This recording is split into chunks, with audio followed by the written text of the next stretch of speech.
At Century Arms, we're committed to supporting your freedom, your rights, and your way of life. With generations of craftsmanship and innovation, we proudly provide firearms that embody the spirit of liberty. Introducing the new Sharp Brothers MB-47 rifle, designed for precision, built for strength, and ready for anything. Whether you're on the range or defending what matters most, the MB-47 rifle is where generation meets innovation. For more information, visit us at centuryarms.com now.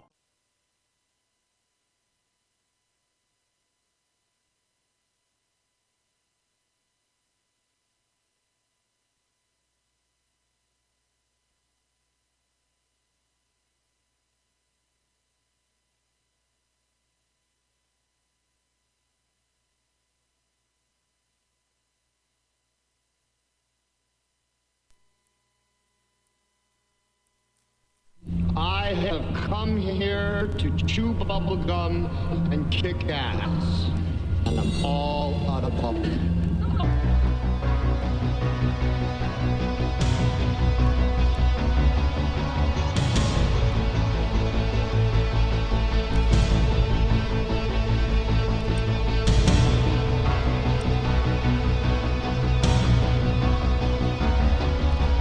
Woo-ho, here we are and here we go. Stand by.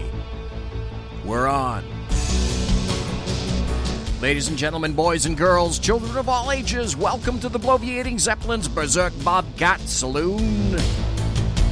Belly up to the bar, we've kept you seated, it's great to see you back.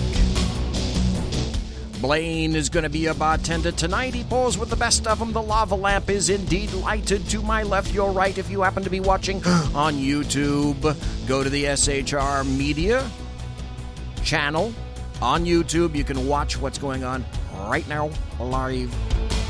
Or you can go to Facebook. Go to the SHR Media page on Facebook. You can watch all this live as well. Why wouldn't you? With all this political buttery goodness that's going to be going on tonight, OMG, do we have a lot of good stuff. We're going to have the underground professor, Dr. Michael Jones, and I have a topic lined up for that. And later on in the show, about 9:30 Pacific, 12:30 Far Eastern Time, and about 19:23 and 105 seconds in Bolivian time, we're going to be talking to Kari Baxter Donovan. And I think she might have something to say about Steve Bannon. Matter of fact, I think she may have interviewed Steve Bannon. Like to hear about that. Welcome to everybody in chat. Welcome to Mary Brockman in chat. Hello, Josie Joe in chat. Dave Milner is in chat. One viewer is in chat. Thanks for being here so early, folks. By the way, we all know that Mary Brockman has her very own chair. How do you know it's her chair? Because it's got her name embroidered right on the back. Can't beat that. Not with a stick. Anyway, tonight, I don't believe we're going to be talking about anything NFL. And at this point, probably lots of people are going, thank you, BZ. Thank you ever so kindly for making sure that there's no more NFL crap. And to that I say, boy, it's about time. Luckily, timing, speaking of time, timing is everything. Because if I'm not mistaken, we do have now over the teleolaphone, live and direct from Tejas, Texas, a state that could be independent in and of itself. We have the underground professor, none other than Dr. Michael Jones. And good evening to you, sir. How are you? Doing well. I'm smoking a stogie, and I'm sitting in my Tahoe talking to you. Couldn't get better. Wait a minute. You're smoking a stogie and sitting in your Chevy Tahoe. That's right. I was driving over to my girlfriend's, and I'm sitting out here in the Tahoe. It's misting outside, a little drizzle rain, and it's cool for a change. And I just thought, I'm going to enjoy a stogie and talk to my friend BZ from the left coast and enjoy it for a few minutes. And you're actually getting rain. Yes, believe it or not. And it's cool.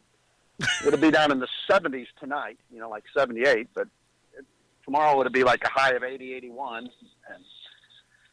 And so I'll take that. Yeah, no kidding. That's we have 2 whole weeks of fall each year, and so I'm really looking forward to it. Okay, but it hasn't started yet. Is that what you're saying? Well, technically it started last Friday, but it was 100 degrees, so I don't know if that counts. Well, don't feel so bad, because here in Sacramento, let's see, last Friday it was about 93, 95, right around in there. So we weren't that far back from you. Yeah. Sounds good to me. Sorry about the noise. I'm rolling up the windows. That's okay. That's all right. So, folks, live and direct from Texas and live and direct from a Chevy Tahoe, we have Dr. Michael Jones, a constitutional scholar. And tonight, I already threw this out, and I wanted to ask you about basically how the Constitution is crafted in terms of negative versus positive rights. And a lot of people don't understand that particular concept in the Constitution. Maybe I was hoping that you might be able to elucidate folks as to the difference between negative rights in the Constitution, positive rights that people seem to assume are in there. Well, yeah, I forget his name. There was a professor, and I forgot what decade it was now, 70s, 80s, 90s, something like that. This professor came up with this idea that there are negative and positive rights. And he coined the terms. Okay. And basically what he's saying is that, and it became really famous when Obama complained that the Constitution limited him because it was just chock full of negative rights. And he was upset about that. Okay. Okay, now, the major difference between a positive and a negative right is that in order to have a positive right, other people have to do something for you. Okay, like say the Second Amendment says that Congress shall make no law with regards to restricting my rights to guns. Okay, well, I have a right to defend myself and to be armed, and it requires no one to do anything. If I want to exercise that right, I merely need to go and purchase myself a weapon or to build my own, whichever. And there you go. I have a weapon, and I'm exercising my right to carry it. Now, you hear today that people make the claim that we have a right to health care. Well, in order to have a right. At Century Arms, we're committed to supporting your freedom, your rights, and your way of life. With generations of craftsmanship and innovation, we proudly provide firearms that embody the spirit of liberty. Introducing the new Sharp Brothers MB-47 rifle, designed for precision, built for strength, and ready for anything. Whether you're on the range or defending what matters most, the MB-47 rifle is where generation meets innovation. For more information, visit us at centuryarms.com now. To health care, someone's going to have to pay for that. Yes. Okay. And so you have to go get a doctor that's willing to treat you free or to get paid by the government or some other entity, as opposed to, acquiring it yourself and paying for it yourself. So that, to me, that's been, in my life, a test of whether it's a right or not. If you have to force somebody else to comply, then that's not a right. And no right can violate another right. For instance, my right to bear arms will never infringe upon your rights at all, any of them, at all, ever. And the only way it would ever come to play is, like, say, you broke into my house at 2 a.m. Well, you forfeited your rights to protect yourself and to have a reasonably safe body and not get shot by me. You have those reasonable expectations as long as you comply with the law and you obey them. But if you violate the law, natural or legislative, then you run the risk of having, yourself full of lead poisoning from my weapon. Yeah. Did I confuse anything, or did I explain that? Does that make sense? Well, yes, it does. Also the part where you weigh a little bit more in death than you did in life. Yeah, that's right, by a few ounces. And But you see, my right to bear arms can never infringe upon anybody's rights. All right, with this exception, and this is it. It's, for instance, say I'm concealed carry, and I go to your house, and you don't want people to have a weapon. All right, you don't want them to have a gun on them. Well, that's your castle, and that's your property. That gives you property rights right there. Right. And that's your rules. So I have a right to bear arms, but I don't have a right to be on your property. And so if you tell me I can't have my gun on your property, I have to make a choice. Either I surrender my weapon or I violate your rules, or I just don't go onto your property. Those are my choices. And so your right to not have a gun on your property has not been violated, and my right to bear arms has not been violated. They can't cross-violate each other unless one of us breaks one of the rules. And so that's a test that I've given called the right nullification test is what I call it. Okay. And if you can nullify something, then it's probably not a right. Like, for instance, medical care. If I have a right to medical care, then I have the right to walk into any doctor's office and demand medical care, and he has to give it to me. Now, we're not talking emergency, which was done under legislative law. You know, they passed a statute saying that all emergency rooms have to provide, primary care if you show up and demand it. But you walk into a regular doctor's office or a dentist, you're not going to get that. And that's because you don't have a right to it. And, if you want that service, then you pay for that service. Now, positive rights require somebody to do something for you. Right. Is the easiest way to break that down. And a negative right requires nothing because God gave you those rights. You have a right to life. No one has to do anything. Well, and that may be the exception, by the way. Your mom and dad have to go fool around in order for you to have the right to life. But once you've gotten that life, then you have a reasonable expectation to keep it. And so no one has a right to take that life from you. Now, that's the big debate about abortion and everything, is when do you have that right and when can it be enforced? But, today, once you're out of the womb, then you have a reasonable expectation to be able to preserve your life and maintain it. So you have a right to life, you have a right to your property, and you have a right to defend yourself. You have a right to worship God as the way you see fit, with, again, not crazy stuff. We're not talking about dancing naked on, the top of the Eiffel Tower, but, and carrying snakes all around you and doing ganja. That's not what we're talking about. We're talking about, real religions, accepted, religions, major ones that you have a right, reasonable expectation to worship the God of your choice. These are the kinds of rights that no one has to get involved with or to do anything for you. And, and so there's that. And a negative right and a positive right that's the major differentiation, is that someone has to do something for you versus you don't have to have anybody help you. What else you want to know? I'm going to throw this out there. First, let me back up just a little bit. I think it would be a very bad thing to do if you were under the influence of ganja and you were on the Eiffel Tower and you were juggling snakes, all of those things at once. You might have your life insurance company want to jump in and say something to you about that. Might not be a good way to continue with this world. But I've checked. Obamacare does not cover that. It doesn't cover that sgunario. Sadly. What number would that be? Because they break all that stuff down into numbers and whatnot. Yeah. So, would you? I guess you'd have to check the box that says other. Doot. There it goes. It's a designated medical code BZ102. S for snake. Oh, and SET for snake, Eiffel Tower. Hey, Eiffel Tower. I've solved the problem right there. Which is SETI, which is, again, there you go. Right, SETI, the search for extraterrestrial intelligence, because there certainly isn't any on Earth.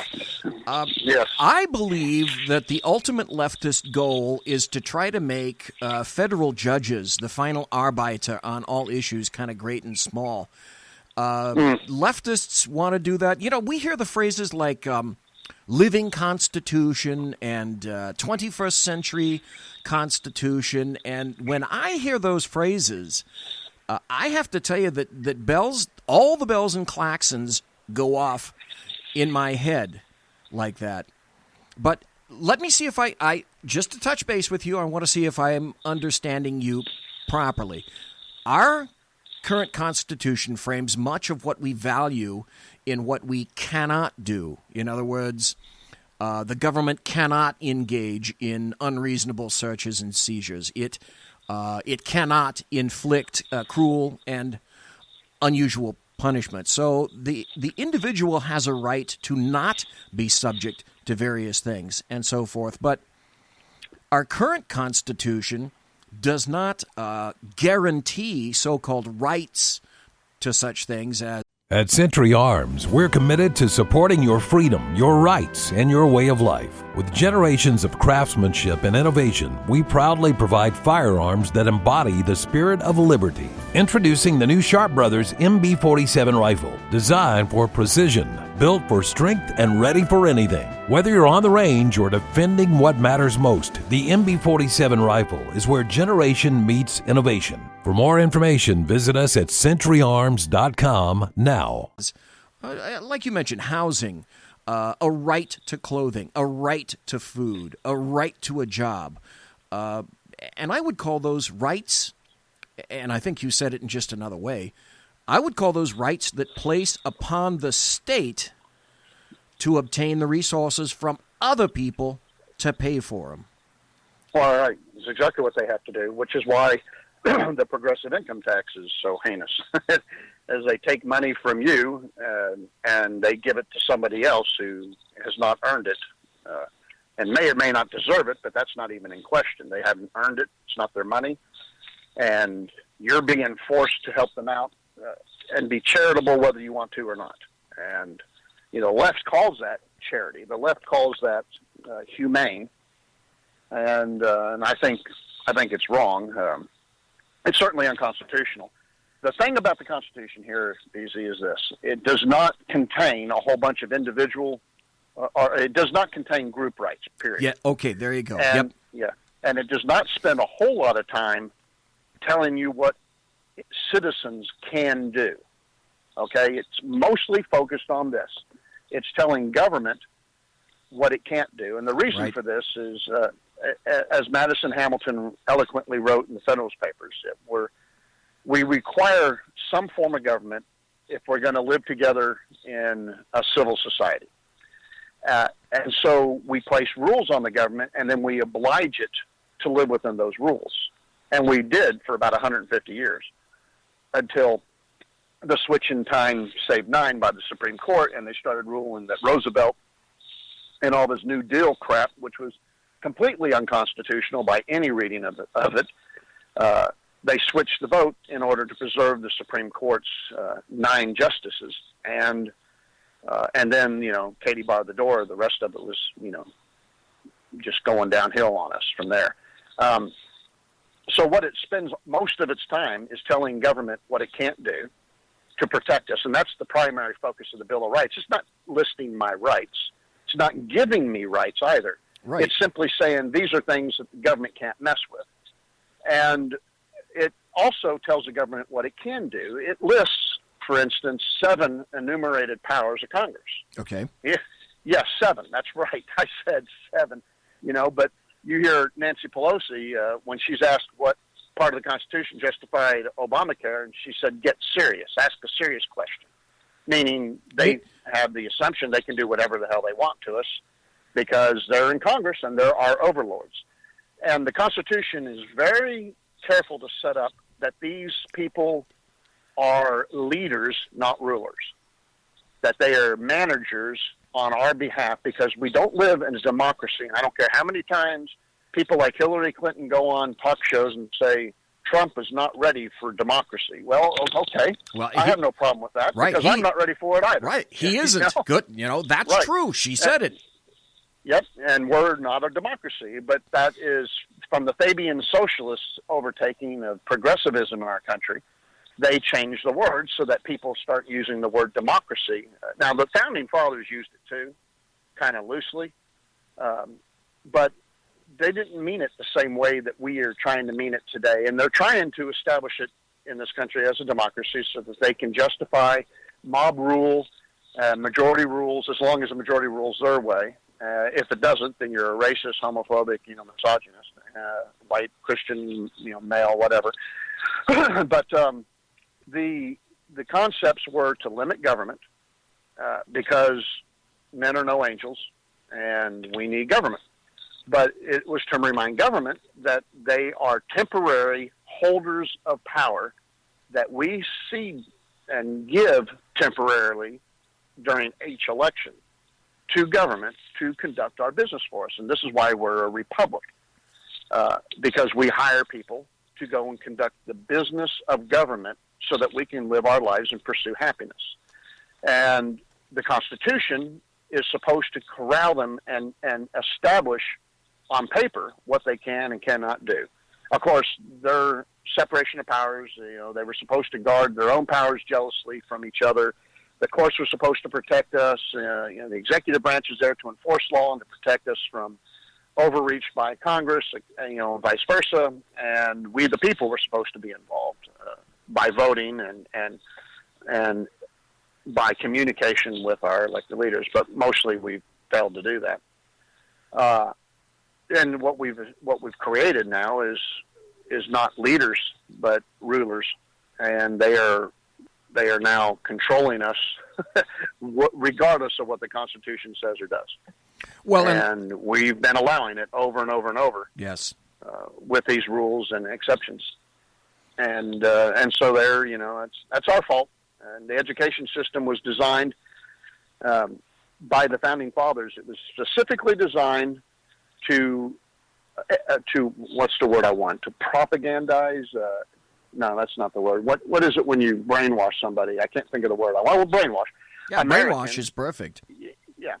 The original idea of education was to brainwash Americans into distrusting government and keeping an eye on them, and to educate them so that they knew what their rights were and what the government's role was.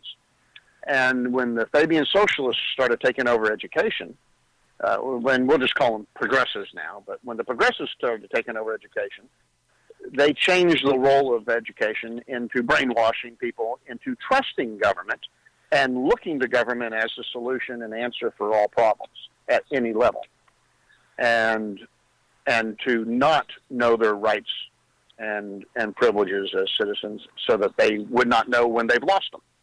And I would have to say that they had been highly successful at achieving this academically.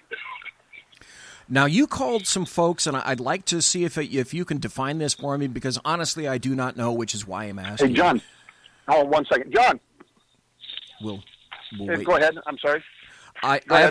You mentioned the word Fabian socialists. Right? Yes. Uh-huh. So what is a Fabian socialist? Say hi to John for us, too, by the way. Hey, John, everybody on the radio is saying, hey. That's my girlfriend's uncle. I'm just handing him a bag of cookies to run upstairs. Chocolate chip, I hope. Fabian socialists came from Europe, and they're basically socialists, as the name implies. Right now I just had a brain fart on why it's Fabian, but I can't remember. I just had a complete brain lock. But they...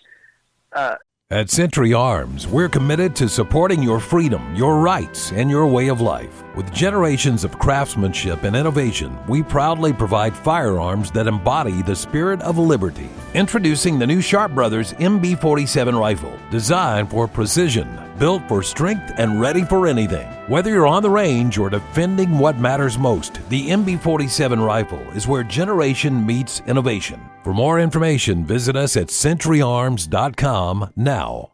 They were pushing their socialized agendas in Europe, and were very successful. I mean, look at it, post-World War II especially.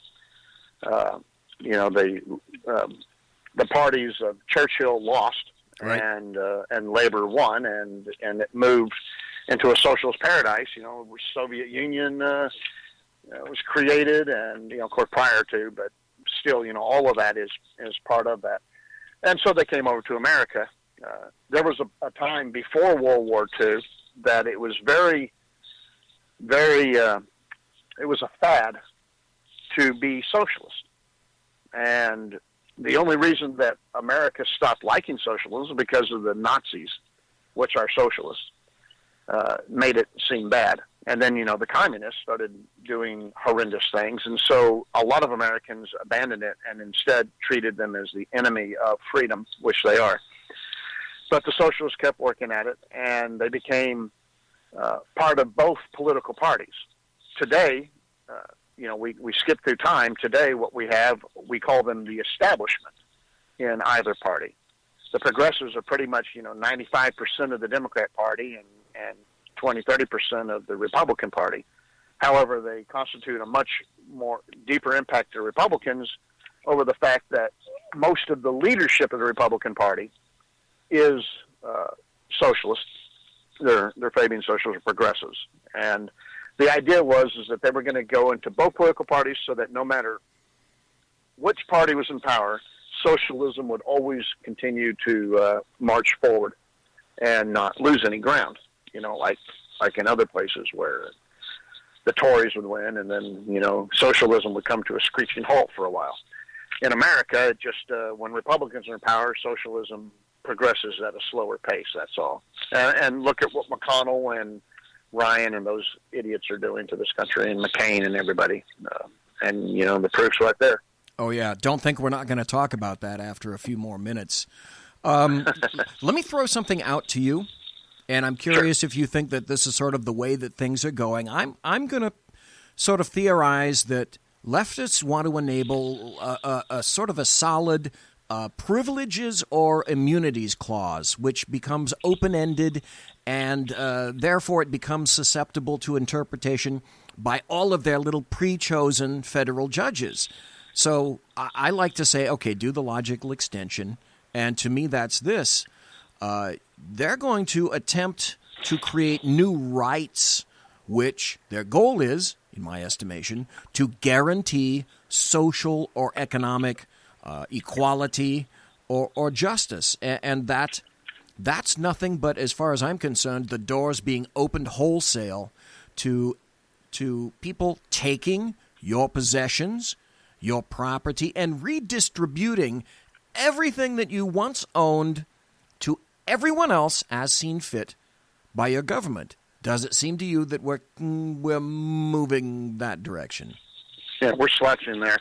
The goal of progressives is to remove the Constitution because it's an impediment to them. Yep. It is completely antithetical to everything they stand for. Yep.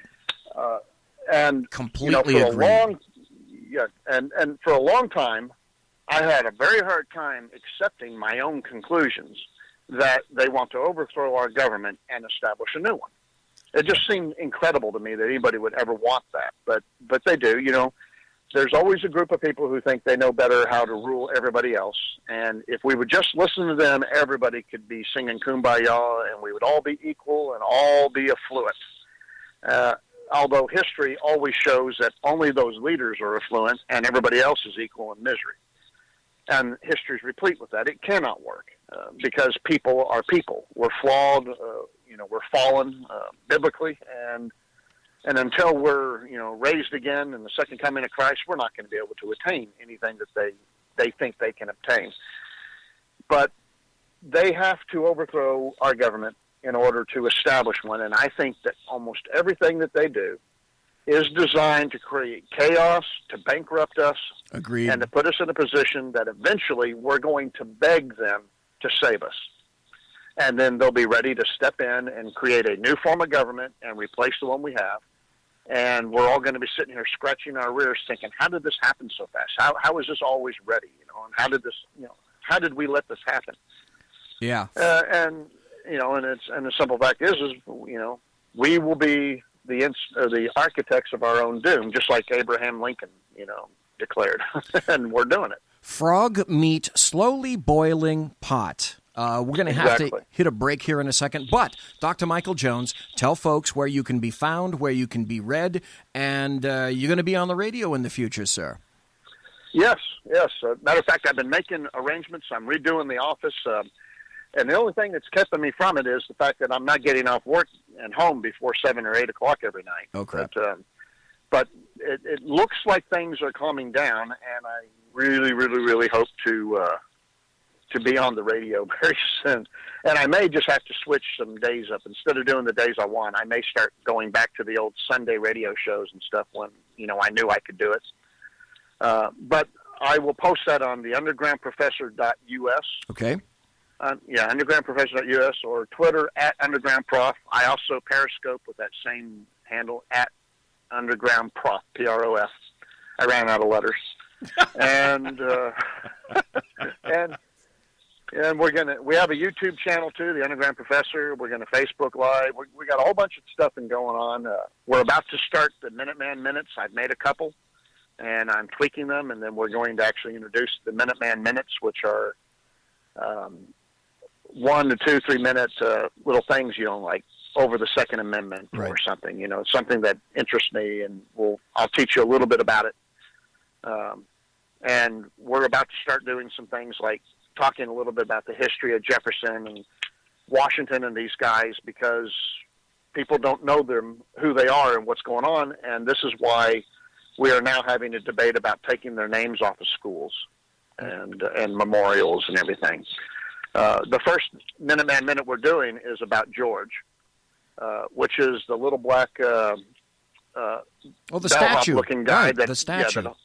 For tying horses to it, right? So that's our first one. We're going to explain the real history of that and why you're not a racist for having it. No, and you're not, and you explained it here. Yes, and so we're going to do that on video and everything. That's my first one because, I think people are a little familiar with it that know me. At Century Arms, we're committed to supporting your freedom, your rights, and your way of life. With generations of craftsmanship and innovation, we proudly provide firearms that embody the spirit of liberty. Introducing the new Sharp Brothers MB-47 rifle, designed for precision, built for strength, and ready for anything. Whether you're on the range or defending what matters most, the MB-47 rifle is where generation meets innovation. For more information, visit us at centuryarms.com now. Be a good way to introduce me to others that don't, and maybe it'll get their attention. And I'll be doing TV with Ken, the Exceptional Conservative, on Friday nights, and 8 to 10 p.m. God's time, Central Time. Okay, right, God's time. There you go. Yeah, God's time. So there you go, undergroundprofessor.us. Yeah. Great. Outstanding, folks. We have been talking to the Underground Professor himself, Dr. Michael Jones. We're going to take a break, and please come back. Boy, have I got some great stuff for you. Come back, folks. See you next week. Conservative media. Thank you, sir. Done right. You're listening to the SHR Media Network. Hey, it's Sean from the Sackheads Radio Show. Also one of the owners here at the SHR Media Network. Are you opinionated? Have you ever wanted to do your own show? Have you ever heard somebody like the Sackheads and go, yeah, I could probably do that better? Well, now's your chance. Send me a 5-minute clip at sackheadsradio@gmail.com, and maybe you can be part of the SHR broadcasting team. sackheadsradio@gmail.com.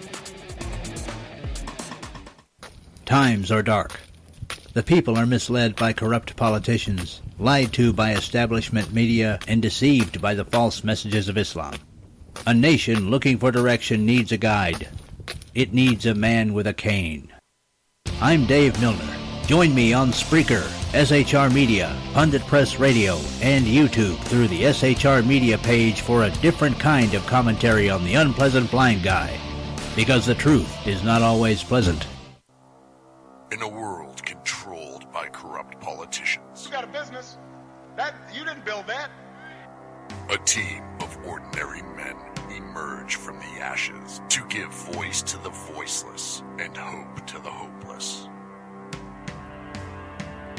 Sackhead Sean. Dude, I'm not saying cow for the stupid promo. Sackhead Clint. All good friends of ours usually show up drunk. Also starring Sacco as the producer. I'm a little bit drunk, 'cause I'm drinking. They are the Sackheads Radio Show. Every Wednesday at 8 p.m. Pacific on SHRmedia.com. The bloviating Zeppelin. He's big-footed enough radio shows to last a lifetime, courtesy of Sean, Clint, Ken, and Jersey Joe. Now it's time for him to waddle on his own 2 feet via the glorious SHR Media. Gird thy loins for the bloviating Zeppelin's Berserk Bobcat Saloon. Coming soon to Ossicles near you. Excelsior. Conservative media done right. You're listening to the SHR Media Network.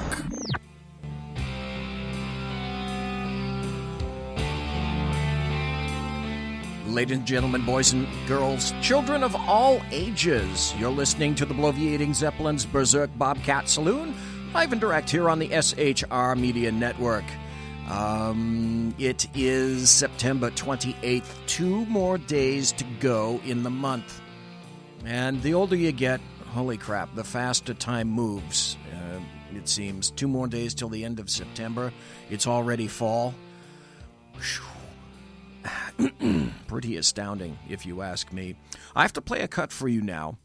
There was an unusual event that occurred in Congress where there was, for once, just a little bit of unity today.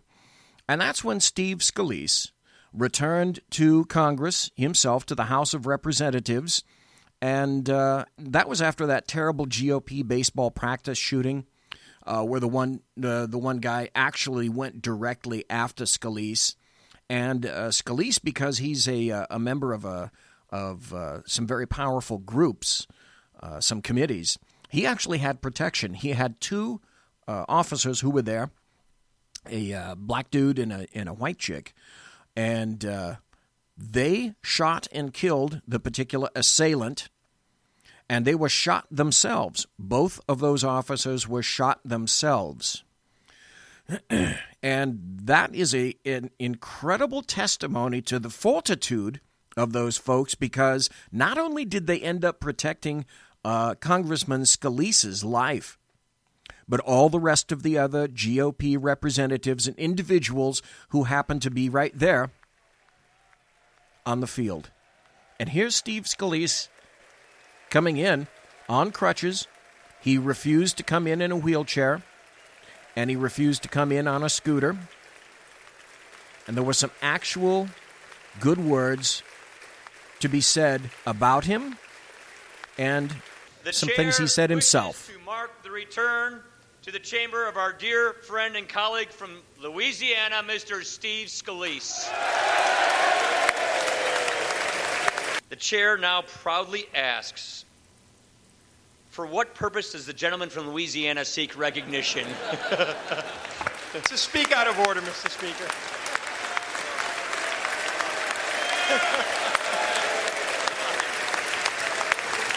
Stop. I'm going to point this out only once. Everyone is standing except whom? Who is not standing and applauding right now? Well, that's right. It's Sheila Jackson Lee. Wow. Thank you, Mr. Speaker. You have no idea how great this feels to be back here at work in the People's House.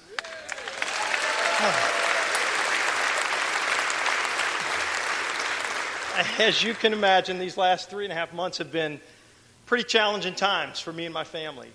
But if you look at the outpouring of love, of warmth, of prayer, my gosh, Jennifer and I have been overwhelmed with all of that outpouring, and it's given us the strength to get through all of this and to get to this point today. I want to specifically mention Crystal Griner and David Bailey. And those were the officers who protected Congressman Scalise and everyone there in the ballpark that morning.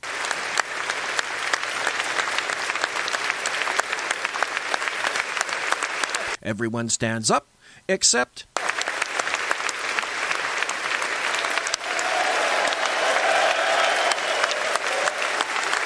let me tell you, if they didn't act so quickly, and even after being shot both themselves. At Century Arms, we're committed to supporting your freedom, your rights, and your way of life. With generations of craftsmanship and innovation, we proudly provide firearms that embody the spirit of liberty. Introducing the new Sharp Brothers MB-47 rifle, designed for precision, built for strength, and ready for anything. Whether you're on the range or defending what matters most, the MB-47 rifle is where generation meets innovation. For more information, visit us at centuryarms.com now.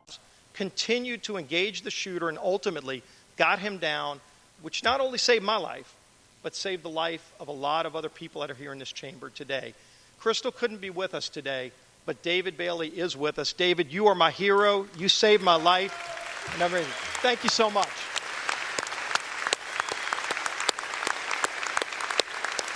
Is an event like this going to really change that? And the first thing I can tell you is, yes, it changed me, but not in the ways you might think. It's only strengthened my faith in God, and it's really crystallized what shows up as the goodness in people. I got to see that goodness in people. And so while some people might focus on a tragic event and an evil act, to me, all I remember are the thousands of acts of kindness and love and warmth that came out of this and kept me going through all of it. And again, just re-emphasize just how wonderful most people are and how much compassion there is out there. God bless each and every one of you, and God bless the United States of America. Perfectly said. Absolutely perfectly said. So we're going to transition from that into, I've got some interesting audio cuts to play for you, and it's under the guise of... It's time for happy stories and good times. Oh, and here's a happy story. I love this one. This was great. This is out of Fox News, and the headline goes like this. Antifa leader, teacher Ivan Felarka, arrested at, you're going to love this, arrested at Empathy Tent in Berkeley Brawl. A middle school teacher turned Antifa leader was among the 4 people arrested after opposing political groups clashed Tuesday inside a so-called Empathy Tent at the University of California, Berkeley. Ivan Felarka, a 47-year-old teacher at Berkeley's Martin Luther King Jr. Middle School, was charged with battery and resisting arrest after a scuffle broke out at a rally held in response to student organizers canceling a planned Free Speech Week. Hey, there you go. Berkeley cancels a Free Speech Week. The home of free speech is now the home of blow me, you can't have any free speech at all. That would have featured, by the way, right-wing firebrand Milo Yiannopoulos. I played his stuff here. People don't face Milo because he thinks on his feet too damn fast for most leftists. 3 men were also arrested on charges including possession of body armor, carrying a banned weapon. Now, this is in an empathy tent. What do you need body armor in an empathy tent for, I ask you? Carrying a banned weapon and participating in a riot. The protest was led by Joey Gibson, leader of a group. And there you go, leader of a group. This is the best part. The Empathy Tent was reportedly in place to offer protesters a calm place to unwind amid the chaos around them. But the tent ultimately offered little respite and nearly toppled during clashes between conservative students and leftist activists. The Los Angeles Times reported, an empathy tent. We need an empathy tent. But wait, do you ever suspect... Or perhaps I should rephrase this a little bit. Do you ever hope that leftists turn upon themselves and attempt to eat their young? You're going to have to listen to this cut very carefully, because there are some very insightful and yet some very cutting things said in this. But you're about to hear, this is great, you're about to hear Antifa eating its young.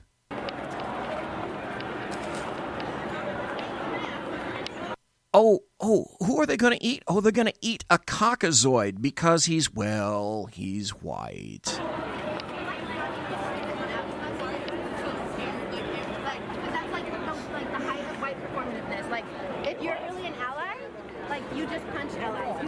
She's telling this guy who's white, if you're really an ally, you just punch allies. You risk going to jail for the fact that they have the platform. You don't need, don't even give them the satisfaction of outing. Just punch, yeah. She says, don't even give them the satisfaction of, just punch, yeah.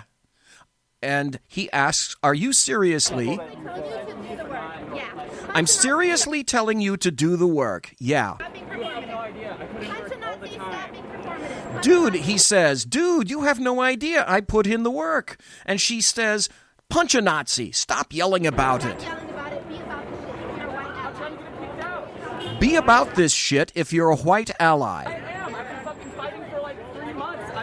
I am, he says. I've been fucking fighting for 3 months.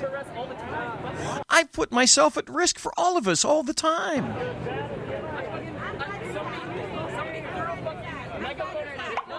Well, to prove it, he said somebody threw a fucking megaphone at my head. Look, he's got the battle scars to prove it.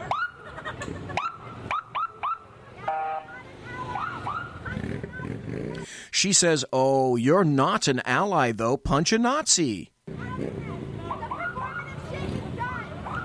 She says to him, the performance shit is done.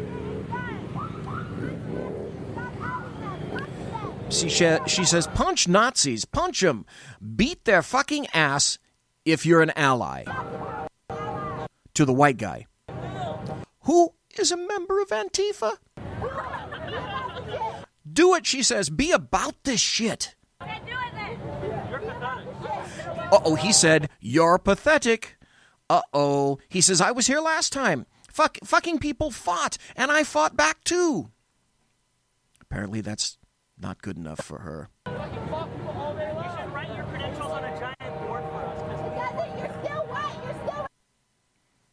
Did you hear what she said? She said, you're still white. You're still responsible. This is your fault. You're inherently racist. You are inherently racist. Now, he's a member of Antifa. And see, we're cutting across all the bullshit with this, because now you see the bottom line to have Antifa. Antifa is starting to consume itself. And pretty soon, it may be, Antifa may be the land of VFW, very few whites. It's in your blood. It's in your DNA. It's in your blood. It's in your DNA. Ooh, that makes me...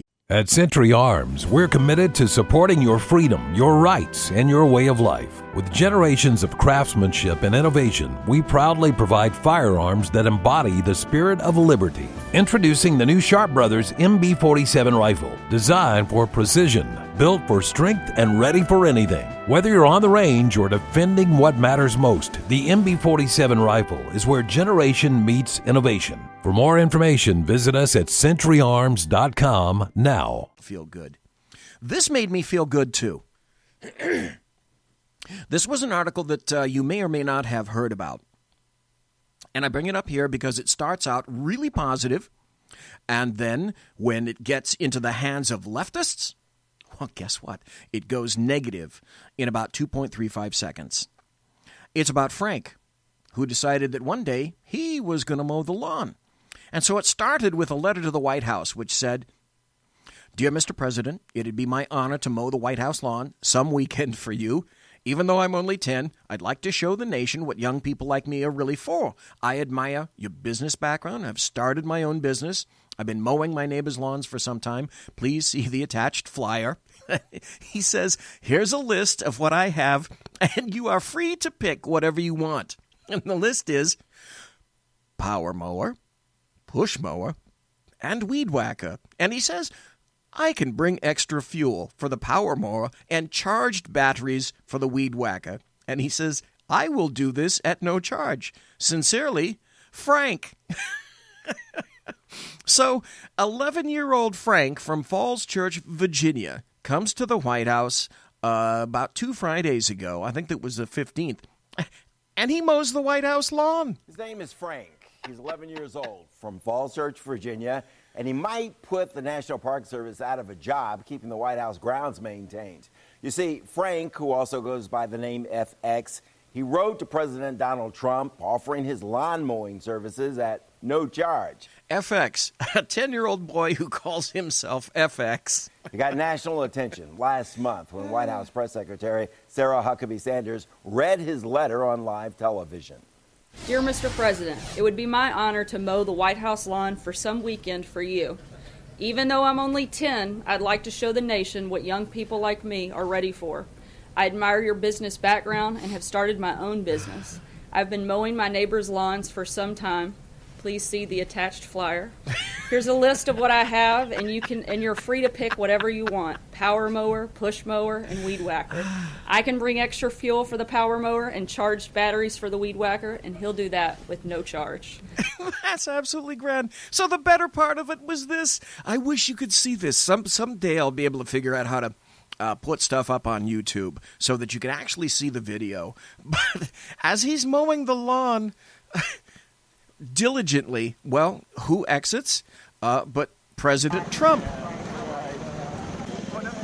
So there's lots of reporters out there. And there's Frank mowing the lawn. And he's got some thick glasses on, and it looks like the lawn itself is actually pretty thick. You can see he's got a Honda power mower, and man, he is concentrating. You can see that the brows are most definitely furrowed on this guy. You can hear the people in the background, the various reporters and whatnot. And now they've got a big view, a big back view of how big that lawn is, and it's actually pretty voluminous. Well, here comes President Trump, and he starts applauding. You can hear him.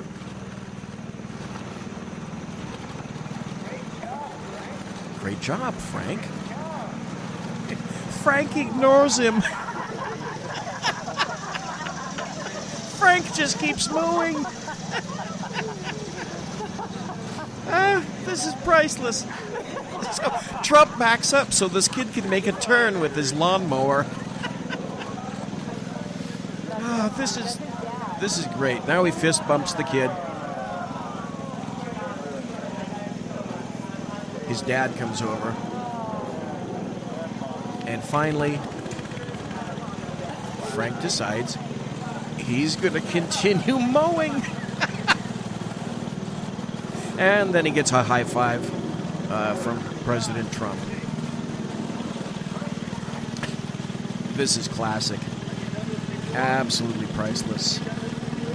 So they're chatting back and forth now.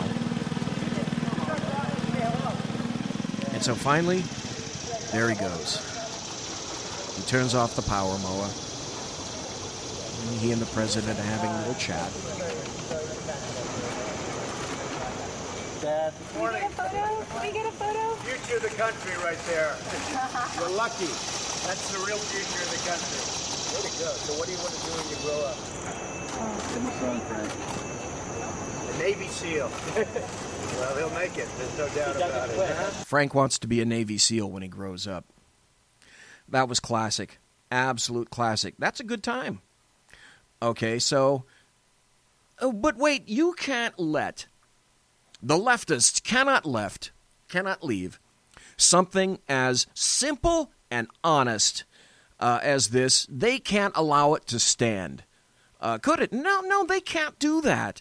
There were these responses among many. Here's one. These are tweets.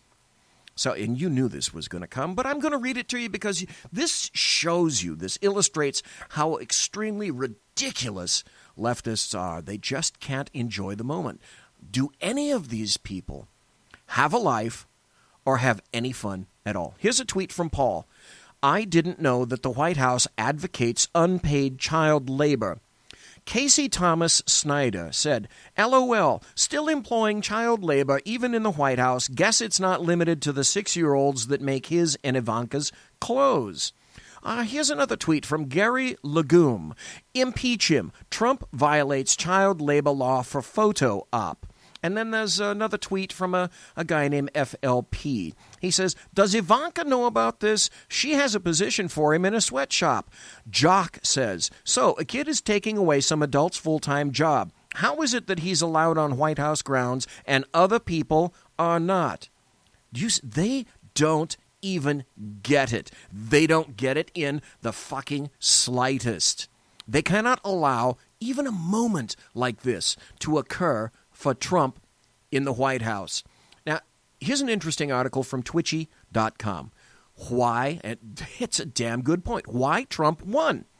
Former New York Times labor reporter thinks boy mowing White House lawn sends a bad signal. As Twitchy reported Friday, an 11-year-old boy from Virginia who had volunteered to mow the White House lawn did exactly that this week, pushing a mower around the Rose Garden while the press took pictures. Frank also met President Trump and was invited to the Oval Office itself. To us, it was a feel-good story of the week. But we were warned. We compiled quite a few tweets from critics, but it seems fitting that the New York Times former labor reporter should be given special consideration. He thought it was a great display of patriotism and the work ethic that made America great, right? No. Steve Greenhouse on Twitter says, not sending a great signal on child labor, minimum wage and occupational safety. Trump White House lets a 10-year-old volunteer mow its lawn. So Greenhouse has written a lot about kids being hurt by machinery. So that's his gig. That's his shindig. It's a good thing then, don't you think, that no parent in America is going to decide that they're going to let a child under 21 operate something as dangerous as a push mower out in the backyard, let alone pay them an allowance rather than an hourly minimum wage. So this guy doesn't know when to stop. So Stephen Greenhouse sends another tweet, and it's this. What this kid wants to do is noble, but sorry, I'm mindful of problems. I've written lots about child labor and kids being hurt by machinery. So he sends a link to this. And this is an article from the I'm not kidding. He actually went here because of a kid mowing the lawn. It's an article from the Amputee Coalition, whose headline says, lawnmower accidents cause needless amputations. More than 600 children undergo mower-related amputations each year. That's where they went. That's where the minds go, leftists, when they do that. So, okay, without a doubt, right? Parents, it's time to start dressing your children. This is what you need to do. You need to start dressing your children in gigantic Nerf suits, okay, before you send them out the door and pat them on the poo-poos and they go out the door. Okay, wait. Better yet, keep them inside the house wearing the Nerf suits. Who knows what could occur when they leave your home and go out on their own? Oh, wait. Wait. Don't most accidents occur in the home? Oh, no, now what should Gaups do? That it's a conundrum. They're befuddled. If you don't believe child labor is dangerous, you got to go to this website and look about, and it's on my blog, look about amputees, and these guys can't help but go there. From kids injured by power mowers. Okay, but if you thought that Greenhouse was going to stop with that, oh, no. You're way damn wrong. Stephen Greenhouse said another tweet out and said, while many applaud the noble Frank, here it is, we're going to throw another association in here. The American Academy of Pediatrics says no one under 12 should operate a power mower. Then he sends a link to this site, whose headline says, lawnmower injuries send 13 children to the emergency department every day. Every day. Children are dying because of power mowers. On average, every day in the United States, 13 children receive emergency treatment for a lawnmower-related injury. That adds up to almost 4,800 children injured each year. Okay, take a big cup of shut the fuck up and move along. But, oh no, run for your lives, okay? Briggs & Stratton, Toro, Honda, craftsmen, they all exist for one thing as far as leftists are concerned. Do you know what that is? They all exist to create child-eating power machines. That's what they do. Evil corporatists do nothing but injure children and slash off their legs all the time. Can you believe this? What started out as an innocent trying to make a point and letting a kid come to the White House, you heard that a leftist said in a tweet, that child is taking over the job of basically the White House gardener. Oddly enough, in that video, you couldn't see it. The White House gardener was there, and he was the one that actually provided the power mower and the gas. Yeah, because that kid is going to be back every day to continue to mow the lawn. You duplicitous pieces of fuck. How can you live like this? In your world, everything is bad. Everything is evil. None of you have a damn sense of humor. None of you. Mel Brooks said recently, I was going to save this for later. I may as well talk about it now. Mel Brooks said, and rightly so, comedy is dead in America. Comedy is absolutely dead in America. Jerry Seinfeld has said the exact same thing. He doesn't go to college campuses anymore because anything and everything that he says that he thinks is funny, that most people who are not raving leftists think is funny, he can't go there anymore. He can't tell jokes. Mel Brooks well knows that he could no more make, Blazing Saddles in this kind of an environment any more than the Man on the Moon. And you're missing out on comedy. And folks, leftists, people like that, I'm sorry, you are missing out on life. You're brain dead. And that's where leftists go when something as sweet as this occurs in front of their faces. Conservative media done right. You're listening to the SHR Media Network. Hey, it's Sean from the Sackheads Radio Show, also one of the owners here at the SHR Media Network. Are you opinionated? Have you ever wanted to do your own show? Have you ever heard somebody like the Sackheads and go, yeah, I could probably do that better? Well, now's your chance. Send me a 5-minute clip at sackheadsradio@gmail.com, and maybe you can be part of the SHR broadcasting team. sackheadsradio@gmail.com. Times are dark. The people are misled by corrupt politicians, lied to by establishment media, and deceived by the false messages of Islam. A nation looking for direction needs a guide. It needs a man with a cane. I'm Dave Milner. Join me on Spreaker, SHR Media, Pundit Press Radio, and YouTube through the SHR Media page for a different kind of commentary on the unpleasant blind guy. Because the truth is not always pleasant. In a world controlled by corrupt politicians, You got a business. That you didn't build that. a team of ordinary men emerge from the ashes to give voice to the voiceless and hope to the hopeless. Sackhead Sean. Dude, I'm not saying cough for the stupid pro. Sackhead Clint. All good friends of ours usually show up drunk.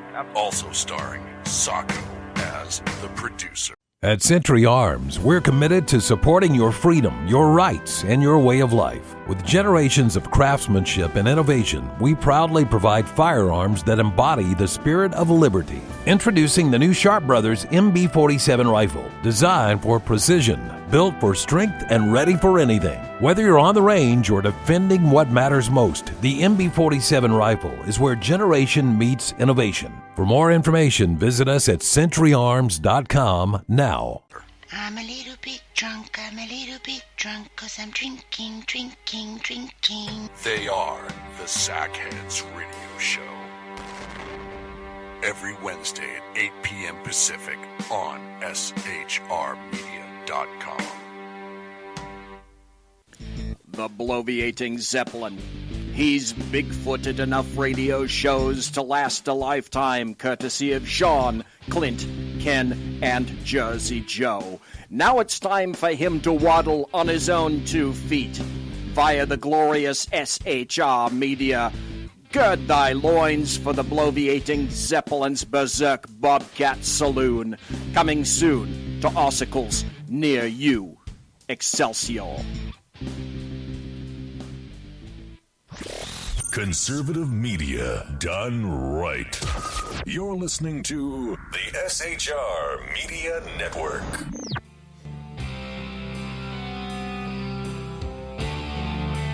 Folks, it is Thursday, September 28th, the year of our Lord 2017. We had the underground professor, Dr. Michael Jones, on earlier to talk about various constitutional elements. Tonight it was about positive versus negative rights. By the way, just a reminder that at the bottom of the hour, we got Kari Baxter Donovan, who's going to be coming in, and I hope she might have something to say, perhaps about Steve Bannon. She said she was going to attempt to try to meet him. Well, I guess maybe we'll find out whether or not she did. In the meantime, I discovered an article by Kurt Schlichter. Now, I've read an article by him before, and he writes some pretty insightful stuff.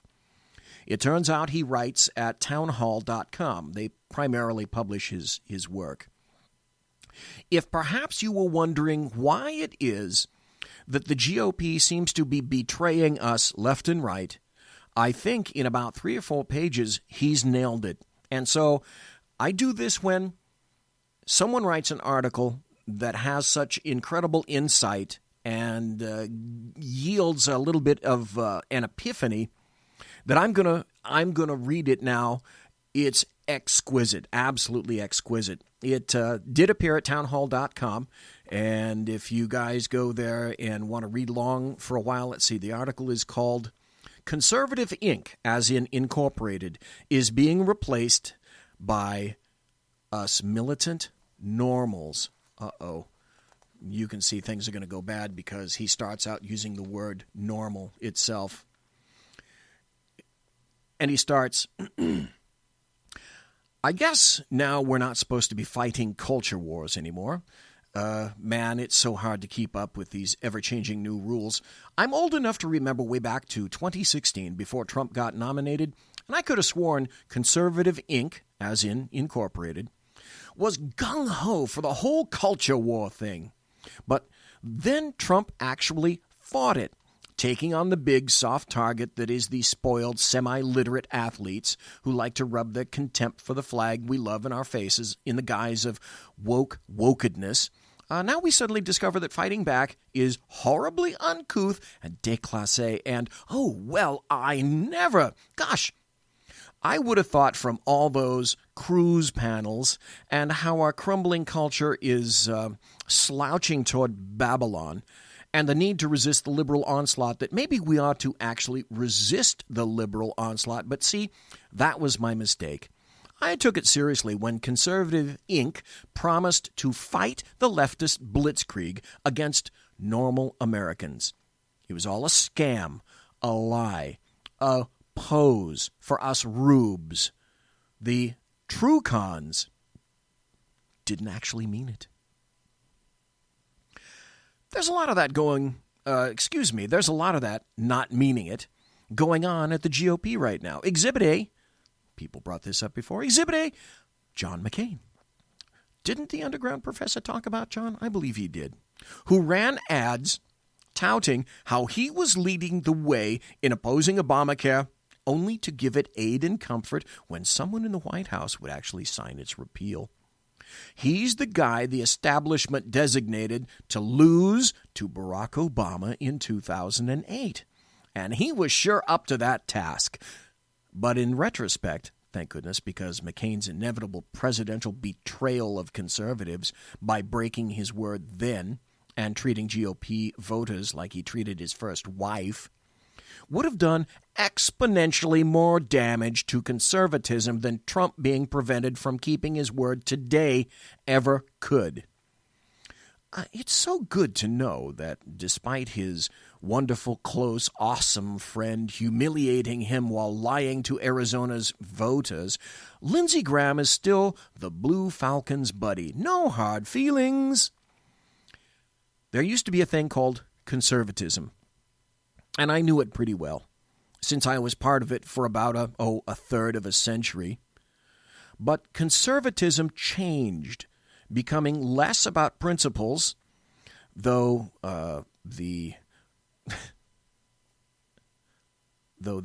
he calls them wuss-cons, though the wuss-cons never shut up about them, and more about money-grabbing, navel-gazing, and intellectual onanism.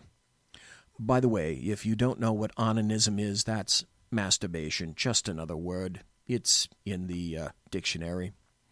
Actual Republican voters, actual normal Americans, well, they become sort of beside the point in the tumbler-clinking world of the John Boehner cons, and to the corporate-friendly compassion cons, who put the interests of everyone else, including the act of lovers, ahead of the GOP voters who voted the establishment in. Conservatism forgot about the real-world conservatives we expected to line up behind us. While we were talking about free trade, we were ignoring that GOP voter who fought in Fallujah, came home, got a job building air conditioners, raised a family, and then one day watched the video of the oh-so-sorry CEO who looked remarkably like Mitt Romney, because all these guys look remarkably like Mitt Romney, sadly informing his beloved employees that their jobs were getting shipped to Oaxaca. And our response to the 58-year-old Republican voter who asked us how he was going to keep paying for his mortgage and his kid in college, the response was pretty much, well, that's how free enterprise works. Read some Milton Friedman and go learn coding or HTML. Go away. Well, that's not a response. Not for a political party that requires people to actually vote for it. That's an abdication. But what did Conservative Inc. care? Priorities. There's this new tapas place in Georgetown everybody is talking about. The other night, my buddy from the Liberty Freedom Eagle Institute for Liberty, Freedom, and Eagles saw Lawrence O'Donnell there getting hammered. Woohoo! How about the guy who wanted to be a roofer in Fortuna, but he couldn't because the contractors were only hiring illegals? What was our answer to him? Oh, well, the big corporate donors need their serfs, and if some pack of tatted-up MS-13 dreamer, they gang rape your daughter, well, that's just the price we're willing to pay.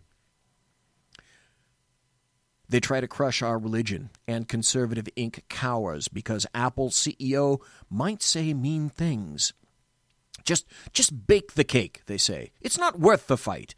They demand our tax money to kill babies, and Conservative Inc. passes the spending bills. Gosh, we can't risk the WAPO saying we're mean. They diss our national anthem. We react, and Conservative Inc. wags its soft, spindly fingers. So very unpresidential, my word! Bill Kristol, that's me. Conservatism has become a racket, and everything happening now is a result of its members hoping to wait out Trump and the demand for change that he represents. Maybe if they do nothing but say all the right things, we normals will get tired and go back to our jobs and keep providing those votes and renting those cruise cabins, but that's not happening. We aren't going away. Business as usual is over. We aren't just giving up, just tossing away our country and submitting to the ruling class. We were nice with the Tea Party. Trump's not as nice. What's coming after is going to be much, much less nice. Thanks, Kurt. What's coming after is militant normalcy, the not-so-polite demand that the lackwits and failures who style themselves as our betters stop dumping on us normal Americans who work hard and play by the rules. Gosh, now that sounds familiar, like it used to be a winning electoral recipe. If only I could remember where I heard it before and specifically from whom. Well, okay, who are the normals? The Americans who built this country and defended it. When you eat, It's because a normal grew the food and another normal trucked it to you. When you aren't murdered in the street or you don't speak German, it's because a normal with a gun made those things not happen. We normals don't want to rule over others. We don't obsess about how you live your life. But also, we don't want to be compelled to signal our approval or pick up the tab. We are every color and we are every creed. Though when someone who is incidentally a member of some other group aligns with normals, he, she, we lose that identity. The left drums normals who are black out of its definition of black. Just as normal women get drummed out of womanhood and normal gays get drummed out of gayhood. In a way, the left is making e pluribus unum a reality again. To choose to be normal is to choose to reject silly identity group identification and unite. Instead of saying normal Americans, can you just say Americans? Note that while leftists rail against the term normals, when I use it on Twitter, that is, when Kurt Schlichter uses it on Twitter, the reactions are always delightful. They will never, ever demand to be counted as one. That's because they hate normal Americans, wanting us enslaved or dead. How do I know? Oh, they tell me that on Twitter again and again and again and again. Militant normality is growing as normals awaken to the indisputable truth of our enemy's implacable hatred for us and everything we hold dear. Well, like America.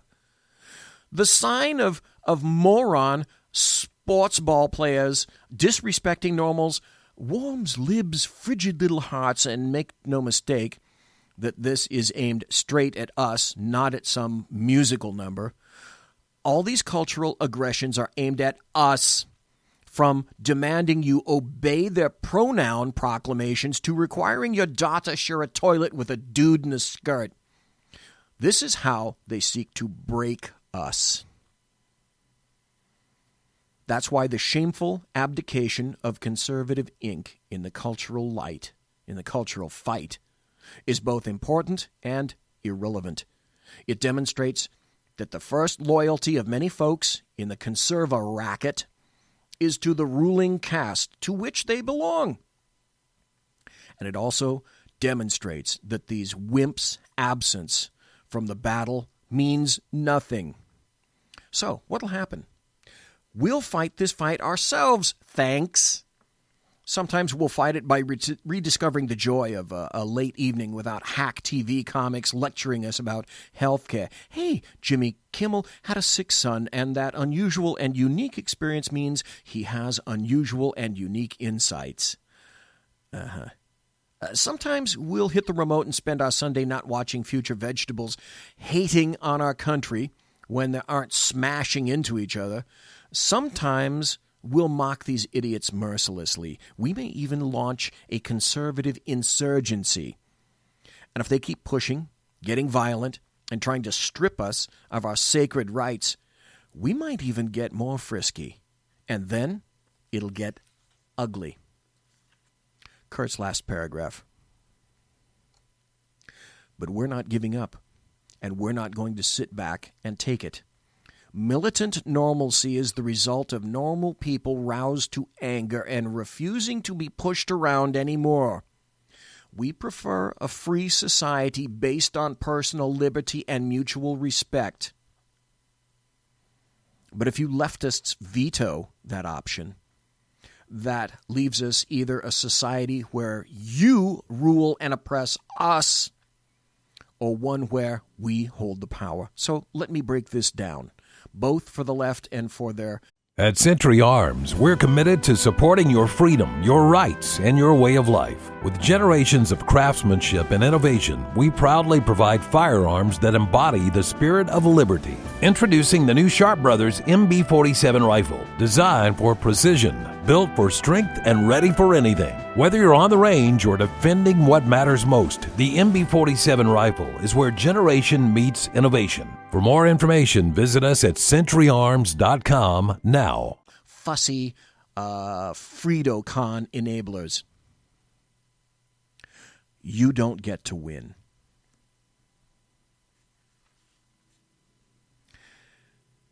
a very insightful article from Kurt Schlichter.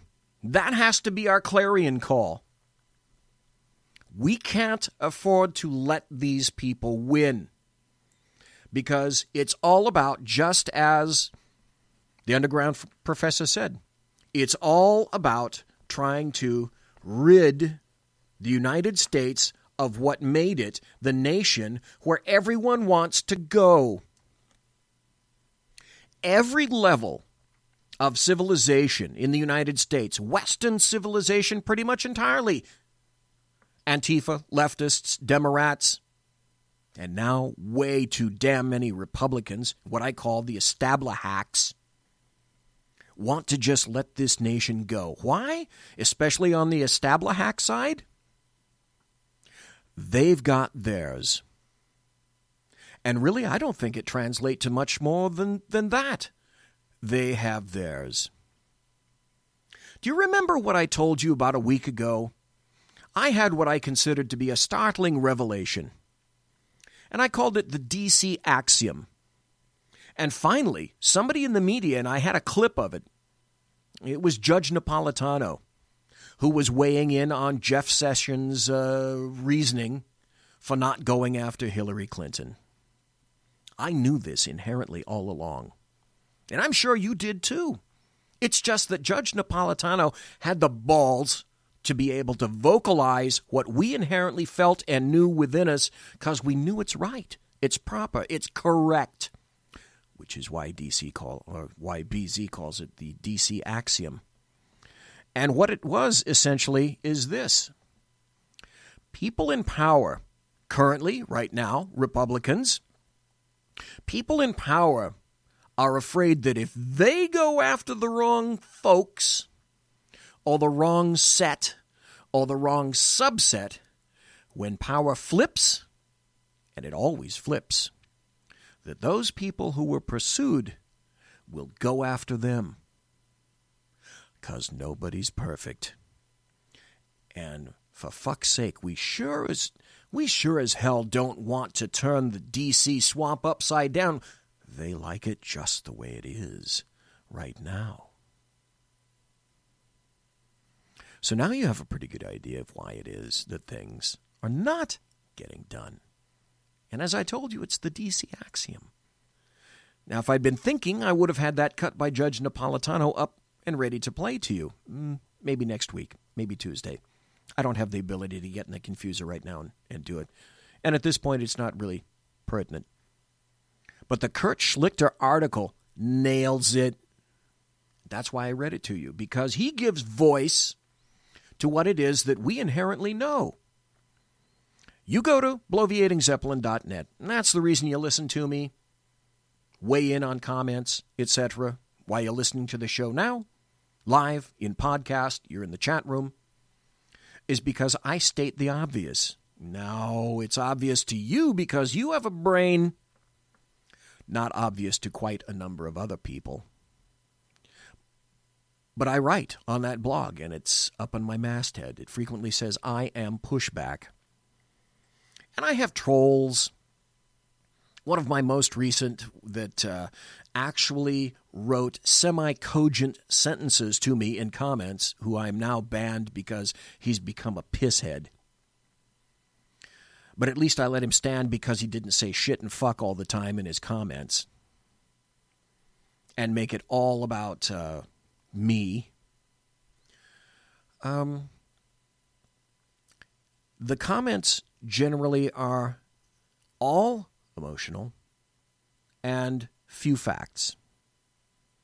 But the fact is, we got another 10 minutes. I think I got another story in here. But the fact is, Kurt Schlichter is spot on. We, as a group, conservatives, some Republicans, anymore, damn few in D.C., libertarians, and people of that bent. You know what? We're kind of like the U.S. in 1941. What was it that Yamamoto said about the United States in 1941? He said something similar to, after having bombed Pearl Harbor, and we may have our very own Pearl Harbor coming in conservatism. What Admiral Yamamoto said was that, I fear we have awakened a deadly sleeping giant. And to that I say, leftists, anarchists, Democrats, and the GOP establishacks, wake up. As a group, let me again state the obvious. We are some of the most committed individuals on the planet. We are some of the most well-armed individuals on the planet. We are some of the most educated people on the planet. We are some of the most practical people on the planet, and even worse, we know how to make things work. We know trades. We know how to build things. We know how to do a myriad of things that leftists don't. And we're really a very tolerant group of people. Leftists don't get it, just like the NFL doesn't get it. Roger Goodell doesn't get it. The owners don't get it. Anarchists don't get it. Antifa doesn't get it. And they won't get it until they get something very, very bad and something perhaps painful rammed up their own arses. Kind of like a white-hot piece of rebar that suddenly goes the wrong place at the right time of day. We are all good people on the conservative side, 99.9% of us. But I'm warning you, Kurt Schlichter warned us on paper in black and white via town hall. And I'm picking up his cause. I knew this was coming. You and I knew this was coming. And if you doubt it's coming, well, here's another thing that conservatives are. Prepared. We can take a lot of crap. But when push comes to shove, and I am very afraid that leftists, Democrats, anarchists, Antifa, they don't know when to stop pushing. And when they've gone too far, there's going to be a reaction. For every action, like one of Newton's laws, for every action there's going to be an equal and opposite reaction. You keep pushing, and leftists, you're going to see a Newton law enacted by conservatives.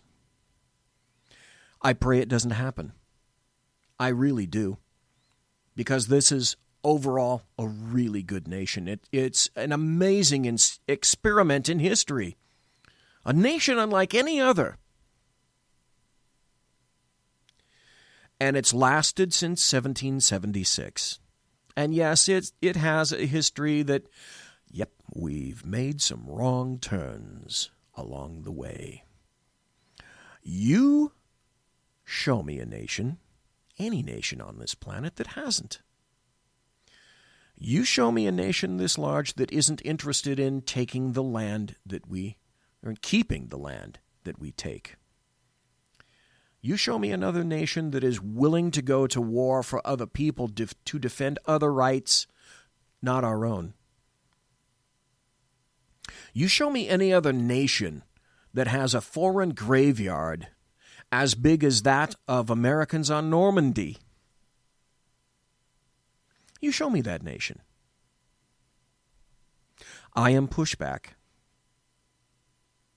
It's coming to a bad, and I'm afraid an abrupt, let's say a mid-course correction.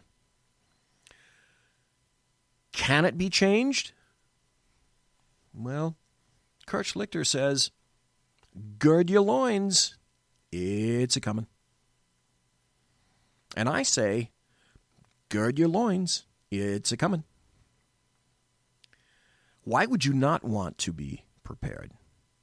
Because if it doesn't happen, if some kind of societal upheaval, cataclysm, doesn't happen, well, you've expended a few dollars and you can use that stuff later anyway. And you're still going to know how to build things, and you're still going to be a conservative, and you're still going to know how to make things work, and you're still going to pay your taxes, and life will still be fairly decent. The problem with that is that might be coming to an end. I think I've got Kari Baxter Donovan calling in. Hang on just one second. Let's see if that's true. Kari Baxter Donovan, is that you? It is. Hello.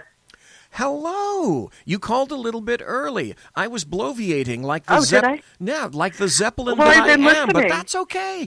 That's okay. We'll chat with you. Just be aware that in about 2 minutes, I'm going to have to take a break, and then we'll come back and pretty much we'll have the rest of the show with you, Kari Baxter Then I Donovan. can jump in with you. Oh, hell yeah. Awesome. Yeah, because you know what? We're going to go into the deep end of the pool. Awesome. Especially when we come That's back. my favorite place. I know, especially when we come back from the break. A question for you, Kari, before we do go to that break. I don't know if you happen to hear the article by Kurt Schlichter that I just read. Yes, I did. Basically, Kurt is saying, you know what? I think we've been pushed just about enough. Do you have any thoughts on that in the next 2 minutes? Well, you know, I heard the article. Rush read the article. I heard it, listened to it while I was driving to D.C. And I was just like, I love this guy. I love this article. I love every single word of it. It is exactly what I have been thinking. I wish I were brave enough to have written it. Because he's one of my favorites. Yep, that was my point. I heard it. Yeah, and then I heard it, and then I was so excited because a friend of mine who I've known forever since college, she tagged me, and she said, Kari Donovan, you've got to, this article is all about you. And I felt like I am so proud that people know that those were some of my thoughts. Because I think he nailed it. Just like you said, hit it out of the ballpark. It's perfect. It's so well written. It's what we all are thinking, right? Well, great article. It's exactly what we were saying, and I can't tell you how depressed I am to realize that I've been upstaged by Rush Limbaugh. Okay, this is. Well, you have better hair. You have way better beard. I don't think I would watch him. But I'm fascinated with you and the new lighting and that whole, like, what is that little lamp, that lava lamp thing you got going? That's my lava lamp. So I've had he's that. got nothing on you. I don't think he has a lava lamp. No, but he does have the golden EIB microphone and millions of dollars. Okay. Hey, It folks. is a good-looking microphone. It is. It is indeed. Hey, but I got a Shure 55S Classic right here. So anyway, folks. You look good, too. Thank you. We've got to go to a break, and we'll be right back. This is the final segment of the Bloviating Zeppelin's Berserk Bobcat Saloon. You're listening to it live and direct on the SHR Media Network. You can watch it live on YouTube, SHR Station, channel I should say, and you can watch it live on Facebook on SHR Media. Don't go away. Last half hour coming right up. Conservative media done right. You're listening to the SHR Media Network. Hey, it's Sean from the Sackheads Radio Show, also one of the owners here at the SHR Media Network. Are you opinionated? Have you ever wanted to do your own show? Have you ever heard somebody like the Sackheads and go, yeah, I could probably do that better? Well, now's your chance. Send me a 5-minute clip at sackheadsradio@gmail.com, and maybe you can be part of the SHR broadcasting team. sackheadsradio@gmail.com. Times are dark. The people are misled by corrupt politicians, lied to by establishment media, and deceived by the false messages of Islam. A nation looking for direction needs a guide. It needs a man with a cane. I'm Dave Milner. Join me on Spreaker, SHR Media, Pundit Press Radio, and YouTube. At Century Arms, we're committed to supporting your freedom, your rights, and your way of life. With generations of craftsmanship and innovation, we proudly provide firearms that embody the spirit of liberty. Introducing the new Sharp Brothers MB-47 rifle, designed for precision, built for strength, and ready for anything. Whether you're on the range or defending what matters most, the MB-47 rifle is where generation meets innovation. For more information, visit us at centuryarms.com now. Through the SHR Media page for a different kind of commentary on the unpleasant blind guy. Because the truth is not always pleasant. In a world controlled by corrupt politicians, You got a business. That you didn't build that. a team of ordinary men emerge from the ashes to give voice to the voiceless and hope to the hopeless. Sackhead Sean, Dude, I'm not saying coffee was stupid, bro. Sackhead Clint, All good friends of ours usually show up drunk. also starring Sacco as the producer. I'm a little bit drunk, 'cause I'm drinking. They are the Sackheads Radio Show. Every Wednesday at 8 p.m. Pacific on SHRmedia.com. The bloviating Zeppelin. He's big-footed enough radio shows to last a lifetime, courtesy of Sean, Clint, Ken, and Jersey Joe. Now it's time for him to waddle on his own 2 feet via the glorious SHR Media. Gird thy loins for the bloviating Zeppelin's Berserk Bobcat Saloon. Coming soon to Ossicles near you. Excelsior. Conservative media done right. You're listening to the SHR Media Network.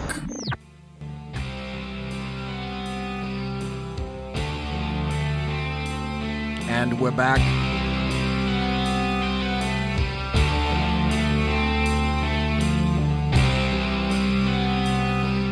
This is the final segment now of the bloviating Zeppelin's Berserk Bobcat Saloon. The final half hour. We heard from the underground professor, Dr. Michael Jones himself. We heard from Kurt Schlichter. We were educated by Dr. Jones, the underground professor, and had a great time at it. And we learned that Frank actually pushes a lawnmower, damn him, and that leftists have no sense of humor, and they're going to push to the detriment of themselves. And when I say detriment, yeah, I'm not kidding. I don't think they have any idea really what they're doing. Because we've been taking it for so long, and the GOP now has decided that they're essentially going to side with Democrats and with leftists. That is not a play, GOP. That is what I call sustainable in any fashion whatsoever. But I'll tell you what, let's change gears just a little bit. Kari Baxter Donovan called in. She is what I term the East Coast political goddess, and she's back on the air in the saloon. And let me see, last time we spoke, you said something about attempting to meet Steve Bannon. Did that occur? Oh, yes. So I went to D.C. I went all the way out there, and poor Steve Bannon went to the Economic Summit with my friend Raynard Jackson. It was awesome. It was a fantastic event. Unfortunately, Steve was supposed to be there, but his flight got delayed. He was stuck in Alabama. I guess there was a race there or something. So his flight was delayed, and he wasn't able to make it until much later in the day. So they actually rescheduled for Thursday, and I'm going to go back to D.C. now, and maybe this time I'll get to meet him. So I have still yet to meet Mr. Bannon, even though I'm Steve Bannon fangirl. Well, and you said you are member number 1, and I think you showed me the certificate that you are member number 1 in the Steve Bannon fan club. I am. It's true. It's the truth. But if I'm not mistaken, somewhere in social media, I think I saw a photograph of you with Ken McClinton, and you were dressed to the nines, and you said you either had met or were going to meet somebody whose name escapes me, and whom did you meet? Was that Corey Lewandowski? Bingo. Okay, that's the person that you said. Yep. Right. Yep. Okay. Yeah. So he gave a great speech, and he's fascinating as well. He probably has his own fangirl, so he's going to have to get by with somebody else. But he was absolutely fascinating. He gave a great speech. And he's very influential, so it was pretty cool that he was there at this summit, which was Black leaders, Black entrepreneurs. And there was Corey, and he talked about what he did on the campaign trail with President Trump. He was kind of controversial for a while. There was some kind of pushing event or something. So he had his name out there. I know his name from a number of other programs, but I know his name has been out out there in the news and the media if you look him up. Really great speaker. I was really excited to meet him. His claim to fame was having pushed a female journalist, and then that got blown up into a massive thing, and so he sort of stepped to the side for a while. But when he was talking, what was it that he was saying? Well, he was talking about a little bit about his experience working with President Trump on the campaign trail, but he most of his comments were directed to the audience who were there to talk about entrepreneurship and free market enterprise and those kinds of things, and how they can get involved with the Trump administration, because that's really important, for small businesses. So basically, he was talking about what he shares with President Trump and with the audience, which is kind of a small business mindset. How they have to make payroll, and these are things that big corporations don't always have to worry about, and that he himself, Corey, and President Trump, and the people in the audience would have had to, at some point, consider whether they would pay themselves or not pay themselves, because they have to face paying, their employees, just small business, things that small business people would have to deal with. And so he was encouraging them as well to, to start forming relationships so that they could, move closer, come to the table, as a way of saying, come to the table, sit down and talk about business decisions. And that President Trump was very much wanting to, increase, instead of always going to the larger corporations, he really wants to look to small business, because he is a small businessman. So that was very encouraging and inspiring to the audience. The people there were so excited to hear that message and to meet him. He had a lot of support. I mean, we couldn't even get him out of the room. The people were just clamoring to be near him and to meet him. So he's a very popular person. Well, he must have had a hell of a message. But hey, here's something. What are two things that small businesses have to do that the United States government doesn't? Let's see. Actually meet a payroll. And number two, the most important thing is, that's right, balance the budget, because they can't spend more than they take in. Or guess what? They go out of business and they go bankrupt. Oh, too bad small businesses can't print money. Damn, how sad. Right. And he gave the great story about the plane and the Air Force One. And he said, what small business person would ever say, let's get two of these enormously expensive planes, just to have one set on the tarmac, just in case the other one breaks down. Right. He said that tells you that is President Trump's mindset as a small business. And he negotiated, these prices down, and it was such a small part of the overall budget. But to him, it's very important, because that's how small business people think. And I was excited about that too, to hear that, because that's part of the reason why I support President Trump and love him so much, is because I'm all about the jobs and the economic opportunities for average Americans, as opposed to, the Facebooks and the Googles, who always seem to get whatever they want. So I was inspired. And I was excited to be there with Ken, too. What you brought up, good friend Ken. Google and Facebook, yeah, they get everything they wanted. I'm sure everyone remembers the photograph of Barack Obama and a good number of his people in the cabinet sitting with basically all the big lefties in media and social media, because that was his gig. That's what Obama was here to do, to make sure that they were going to continue to carry his water, which, of course, they did, and they're doing now. Did you meet anybody else there besides Corey Lewandowski? Well, some of the other attendees, and I didn't know all of the different names. There were a couple of celebrities there, but darn it, do I not? I don't know my celebrities very well. Oh. But there was Michael Brown, right? He was a D.C. assemblyman, I think. Okay. And, of course, Ken was my rock star. And Raynard, who put the event on, who did a great job. He's hilarious. He should be a stand-up comedian.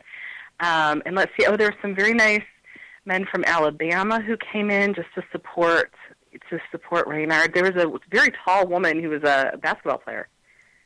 And I put a photo of her on my Facebook page. She must have been 7 feet tall. Holy crap. She was so these kinds of people. No, I met some guys at the bar from Kiwi. They were fascinating. They were soccer players from Kiwi. Oh, okay. You opened up the door. I'm going to walk through it. Did you or did you not ask me when you said, "Hey, are you interested in chatting?" And I said, "Yeah, come on the show." Yeah. Did you or did you not say that you wanted to talk about whiskey? And you just opened it. You opened that door, and I walked through. Right. I was thinking, what can I talk to you about? I'm either talking to you about politics, belly dancing, whiskey, or Steve Bannon. Oh, or our OODA loops. Those are the topics. Of course, I want to talk about whiskey. Always, okay, all right. Anything new on the whiskey front? Who says that you can't come to the saloon, of course, and hear about whiskey? Saloon, whiskey, get it? Of course, everybody does. Right. So what I wanted to talk to you about the most was I wanted to talk to you about what Ken's doing. Awesome, great stuff, and I'm really proud of him and his media that he's working on. So and that I was in D.C., but I went to Kelly's, which is next door to the Phoenix Hotel, which is where the event was. So Kelly's, have you ever been there before? It's the one with all the police badges all over the place. No, I worked in D.C. for a little bit. I worked for WMFO, and I really at the time I didn't have the time to do any walking around or drinking or anything, even though I was many, many years younger. By the way, if you work for the FBI, the WMFO is the Washington Metro Field Office of the FBI, which is basically the second largest building in the FBI chain. Okay. All right. Well, we're going to have to meet in D.C., and I want to take you to Kelly's because it's where I usually end up. Through the many years I've been going to D.C., I seem to always end up at Kelly's for one reason or another, whatever. But it's an awesome place, and there's just a wall of whiskey, and it's awesome because it's next to the Dubliner, which has all the beers and stuff. But whatever, like if you're really Irish, you're going to go to where the whiskey is. So, but I had a Tullamore, which is what I drink usually when I don't know what I want to do. So, and that was awesome, and I met some fun people, and I'd made the comment on my Facebook page: you can walk into an Irish pub without any friends, but you never walk out of a Irish pub without any friends. Okay, there you go. Now that's quite insightful. You always have fun there. Yeah, I get that. Yeah, that's very good. Yeah. So, and thank you. Yeah. So, but I'm glad to talk to you because I always want to chat with you. Did you have an article that came out recently that I think I was supposed to ask you about, but we never got to? Oh, yeah, we were going to talk about, a couple of weeks ago, I had an article about a representative in Oklahoma who had made the comment on Facebook that if the Confederate monuments were going to be taken down, then he felt that mosques needed to be taken down. And he had made a comment on Facebook, I think, and then so someone wrote about it. They didn't interview him. Someone wrote about it and made the comment that he, out of the blue, had called for mosques to be closed down.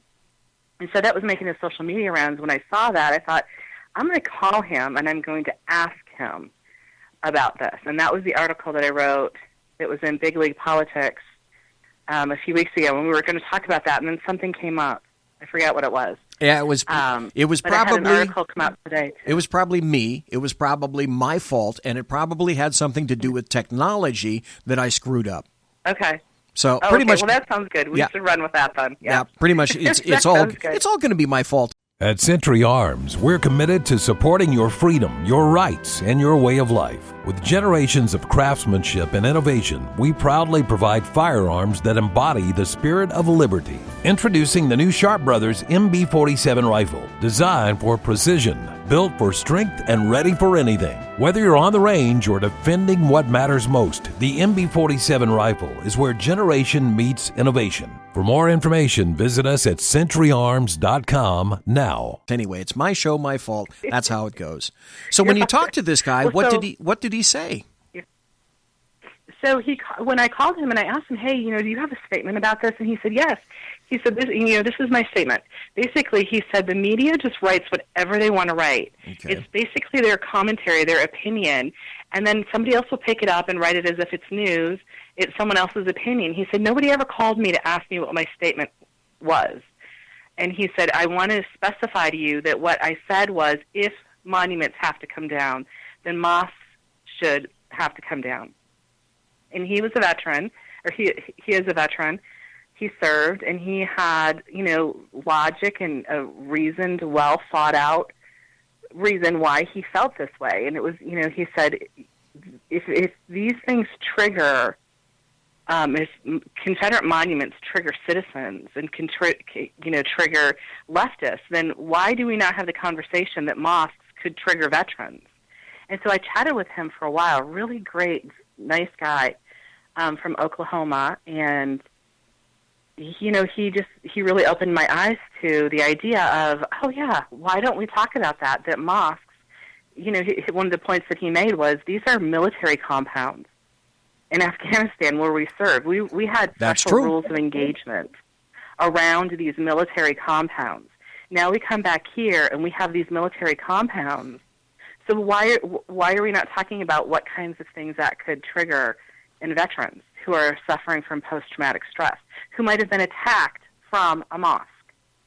And I said, oh my gosh, I don't know. And so he actually turned me on to another guy who has a website called Understanding the Threat, and I interviewed him as well for a couple of hours. He gave me a ton of information. So that was something that if you ever want to talk in depth about that, because he gave me it was like drinking from a fire hose. I had to call him back a couple times and say, okay, let's start all over again. And something that you would be very interested in, the guy who is the Understanding the Threat, he talks a lot about the red-green axis, okay, which is basically the communist movement meets the Saul Alinsky movement in the United States, and how Antifa and Islam are working together to bring down the United States, and that we're actually his idea is that and these two, this representative and this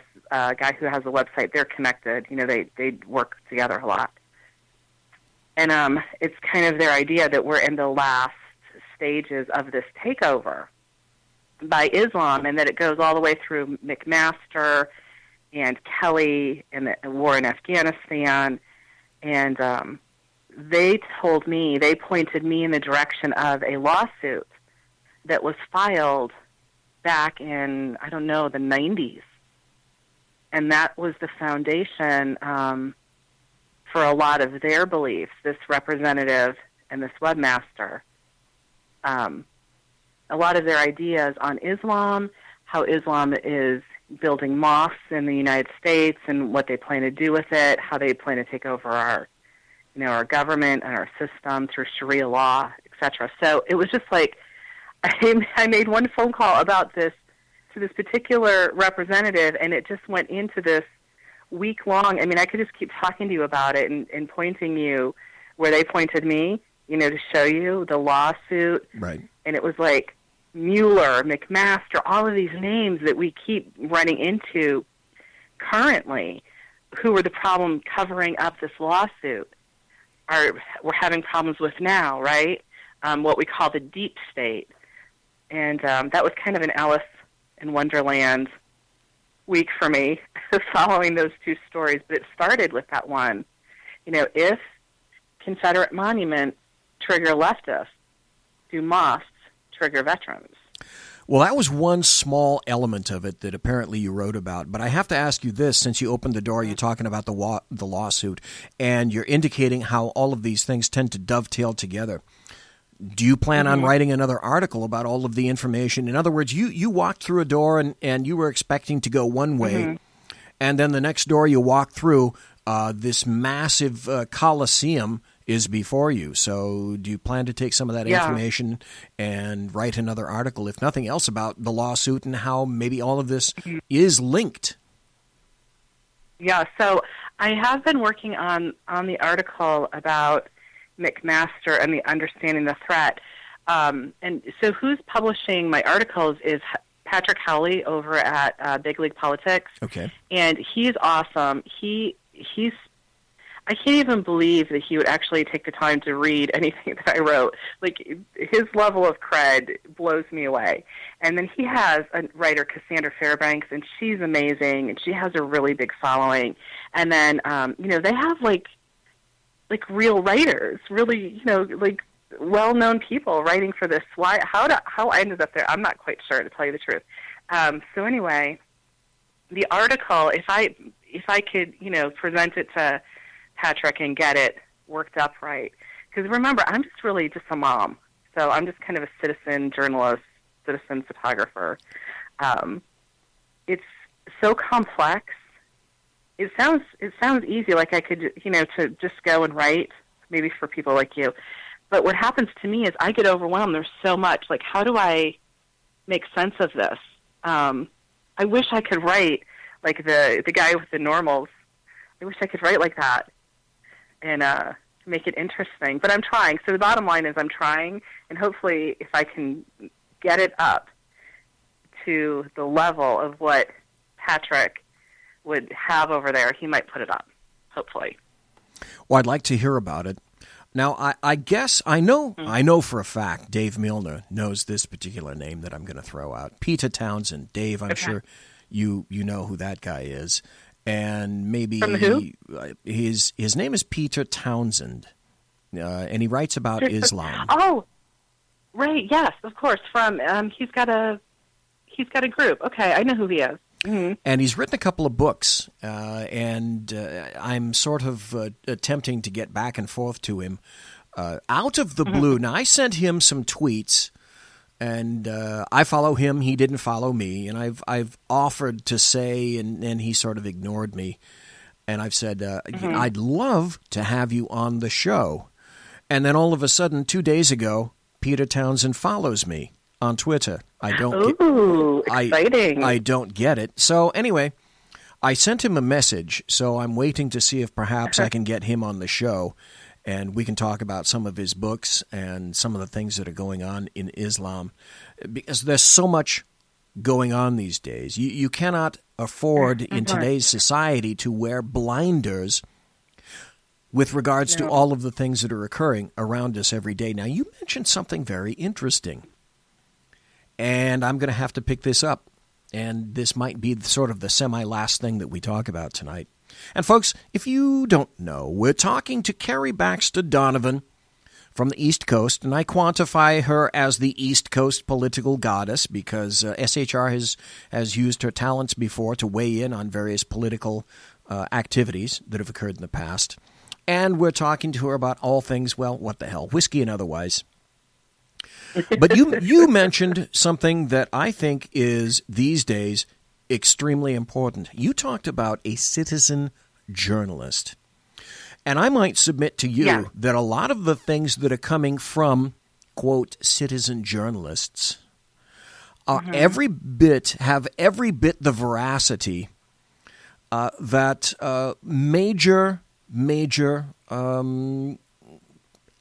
entities have like the Washington Post. Where was it? There was an article from the Washington Post, and it was about Trump and advertising and Facebook and Twitter, and the Washington Post got it absolutely all wrong. And they continue to get it all wrong.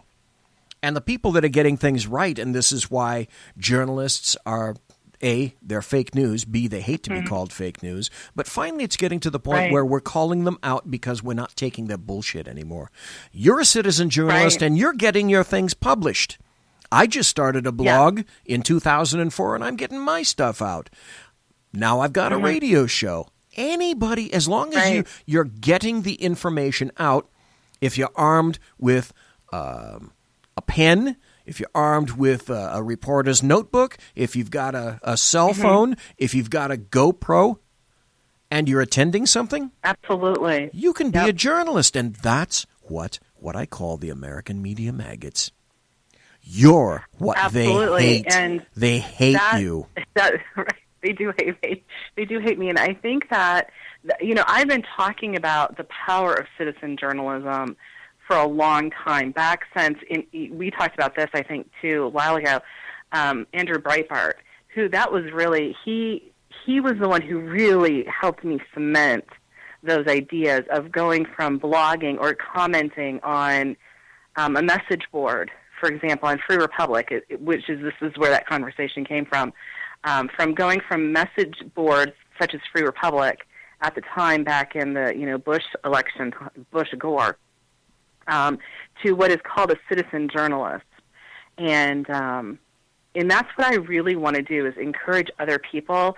Because, listen, I'm dyslexic. I don't think I'm really a great writer. I know a lot of things. I've been microblogging forever. I'm kind of sarcastic, and I've got a sense of humor. But I'm not a great writer. And there are people out there who really are great writers, who could be great investigative reporters. A phone, a GoPro. Tim Pool talks a lot about the tools that he uses to make videos. And there are a lot of people who are giving this information out for free. And I think it's very, very important, going back to what Andrew Breitbart was talking about, to expose the media, to expose the corruption. We need citizen journalists all over. So, yes, to encourage other people. Everyone can do something, like a radio program. If you don't have a great voice, then do blogging. If you don't have the ability to do that, then write letters to the editor in papers where that things will start to get out. Use your Facebook, use your social media. So that's really what I think that I'm good at and what I can bring to the table, because I'm not a great writer. I need a lot of help. And I say I put the sexy in dyslexia because I'm also dyslexic. Well, Kari Baxter Donovan, it's really bad. Will you come back again sometime? Yes, I'd love to. I love chatting with you. Okay, let's do it. Thank you for this opportunity. Folks, you were listening to Kari Baxter Donovan here on the Bloviating Zeppelin's Berserk Bobcat Saloon. It's been a night. It's been a great show. Thank you, Kari, for showing up. And unfortunately... Thank you so much. Monsieur! Has it worked?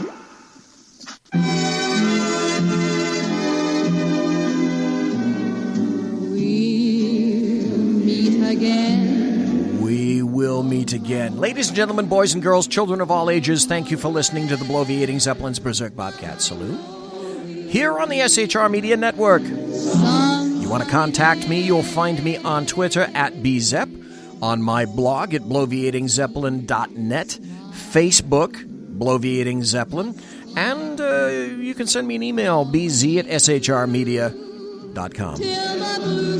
My original music is by Possessed Tranquility. You can find them at reverbnation.com. My promotional consideration is by Lockheed Martin Skunkworks and the Boeing Company, because if it ain't Boeing, I ain't going. And my newest, Pratt & Whitney engines, because they have thrust you can trust. Thanks to my personal KC-135 Kettle One refueling team, and thank the Underground Professor, Dr. Michael Jones, And Kari Baxter Donovan, thank you for listening. Thank you for listening live. Thank you for listening in podcast, being involved in the chat room. So I tell you what, have a nice weekend. You take care. God bless. You be safe.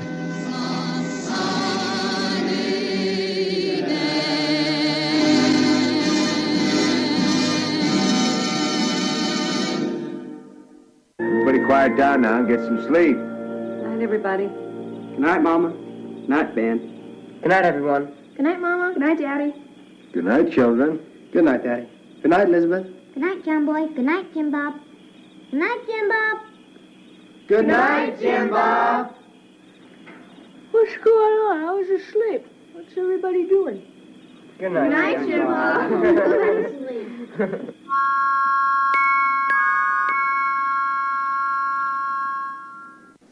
Good night, and good luck.